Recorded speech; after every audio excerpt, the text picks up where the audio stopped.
no idea how this happened. One minute I was researching technologies of the past on my iPad, and then the next I was here, in front of you.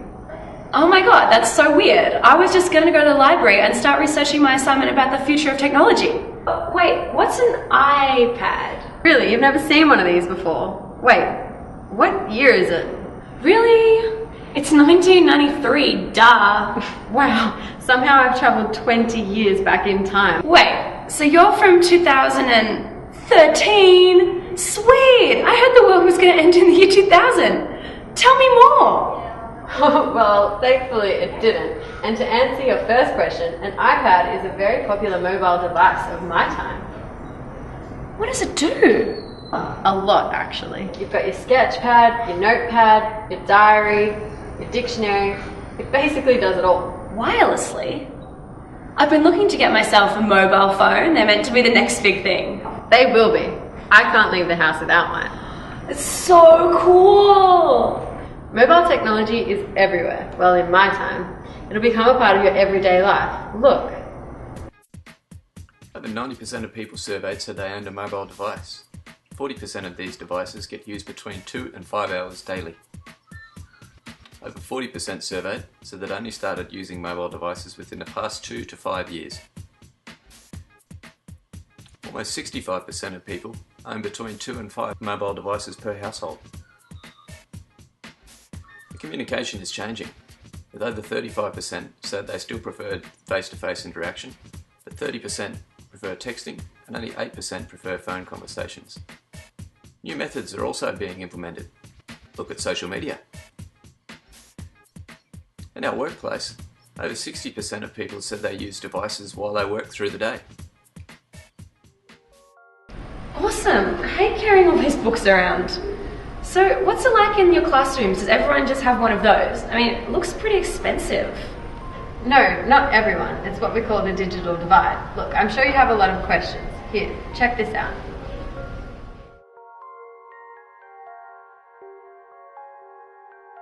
I currently own a HTC smartphone, a tablet, it's a Motorola tablet, and I do have a computer, a laptop computer. I currently own an iPhone 5, which I use for personal use. I also own an iPad, which I use for personal use as well as school use. I own a PC tablet, which is predominantly used for school use, but I can use it for home use as well. And I also own an MacBook Pro, which I use for both personal and school use. I have an iPhone 4S, which I use to talk to friends and play games on and listen to music. And I have an iPad mini, which is pretty much used for the same kind of type of thing. And I have a MacBook Pro, which I use to do homework and watch movies and then go on Facebook for. I have a mobile phone, which is a smartphone, and I use that for internet and phone calls, and an organiser and a calendar. I have a laptop, which I use mobilely through the mobile phone. I hook it up to the internet so I can do work and homework when I'm away from home. Mobile technology has made life easier in regards for communication and accessing the internet rather than being constrained to having your computer hooked to a modem at home. I think mobile technology is a good thing because I've grown up with it for all my life. So I think if I had that taken away or I wouldn't be able to use any mobile technology or computers or anything like that, my life would be a lot different, especially at school. I wouldn't be able to do a lot of the research and have a lot of the knowledge that I do. It's not only just a phone, but it's also used for internet, or for messaging, carry a lot of documents. It's great. I like the idea of having mobile technology. It's been a real boost to me.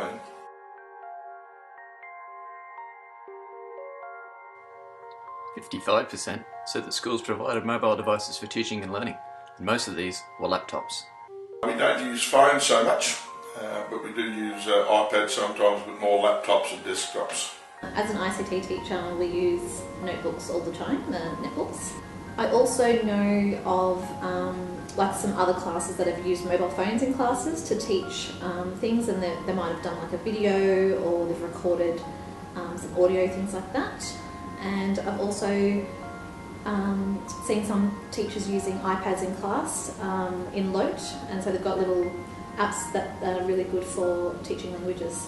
Most of the time we just use laptops that we can transport from other classrooms, so we can use them in different classrooms from what they'd be normally placed in. In fact, I use mobile technology in my own classroom with my children. I find that it adds a different facet to their learning and a different facet to my teaching. At my place at the school, the kids also use iPads quite a lot, and again they're grade 3 kids, and they learn from playing the maths games and the spelling games, and again, because they grow up with television and with all that kind of electronic stimuli, they're not really excited by anything unless it's what they're used to. So that sort of screen-based learning is what works best for the kids.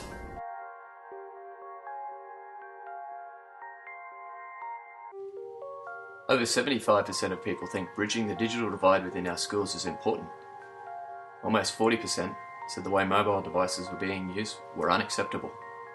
I think the use of mobile technologies has really improved the access that students have in class to the technology, and the access that they've got to the technology outside of the classroom as well.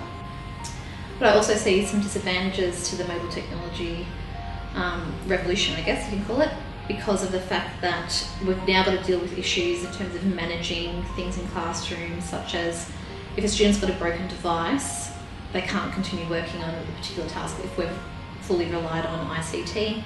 So it's sort of both problems and opportunities, and I think the opportunities outweigh the problems, and it's just about managing them and dealing with those problems so that they're minimised. You could have the very, very best technology in any classroom, state-of-the-art gear, but if the teacher doesn't know how to use it appropriately, doesn't know how to use it for real teaching and learning opportunities, then it's just another real electronic gadgetry that sits in the corner. I see using mobile technology in the classroom as an opportunity, not a problem.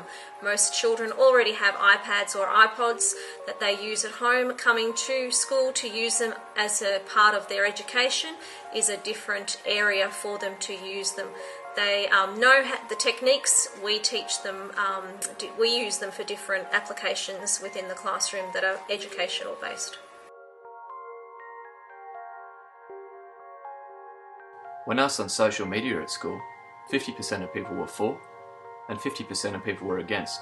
Most feared cyberbullying and privacy. It's fairly structured when the children are searching the internet here at school at our junior level, so it's fairly controlled, so it hasn't seemed to have been an issue at this stage. It becomes a huge problem. It's a bit of growth, it's a bit of maturity, it's a bit of, as we grow better at doing and using technology, I think we become to respect each other more. So students are improving as we improve and allow them to grow with it.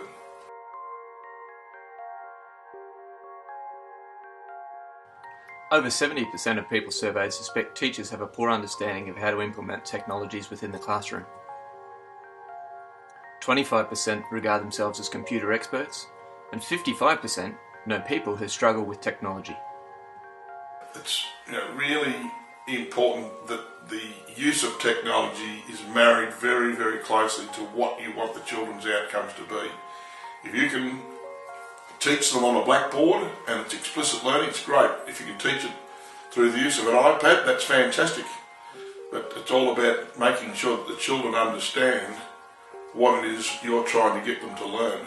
In Year 3 we have a special program where the children learn to do animations using stop motion animation, and this is incorporated with our integrated studies curriculum as well as our English curriculum. It's a term-based project that the children work on, and other than this, the mobile technology is used within literacy, maths and integrated studies as well. Whoa, I can't believe how much things are going to change. I know, I can only begin to imagine what things are going to be like in my future. Sorry girls, I didn't mean to startle you. What year is it, if you don't mind me asking? It's 1993. Are you from 2013 as well? No, but I did stop there along the way.